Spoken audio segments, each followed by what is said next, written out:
Leading up to America's 250th birthday in July, we are highlighting things you may not know about the presidents. Tonight, Code Territory's Phil Aldrich features a man whose father was the second president of the United States. Juliana, there are only two father and son pairs to occupy the White House, George H.W. and George W. Bush, and John Quincy Adams.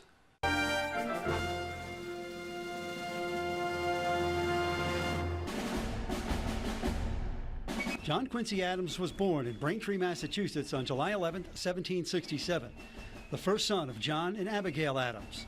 John and John Quincy were the first father and son to both become president. On diplomatic missions abroad with his father, he studied at European universities, becoming fluent in 7 languages. He would graduate from Harvard College in 1787, passing the bar in 1790. President Monroe named Adams Secretary of State in 1817. He was instrumental in acquiring Florida from Spain, as well as being the chief architect of what became known as the Monroe Doctrine, which prevented further European colonization in the Western Hemisphere. Adams and his wife would lose 3 children, a daughter in infancy and 2 sons in adulthood.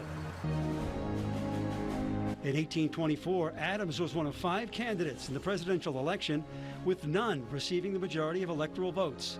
The House of Representatives decided the election, declaring Adams president over Andrew Jackson. But like his father, the younger Adams would serve only 1 term in the White House. He supported free speech and opposed slavery. The Erie Canal was completed during his presidency, linking the Great Lakes to the East Coast. He attempted but failed to provide land to Native Americans with territory in the West.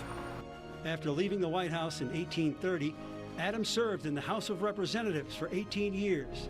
He suffered a stroke on the floor of the House, fell into a coma, and died in 1848. John Quincy Adams was 80 years old.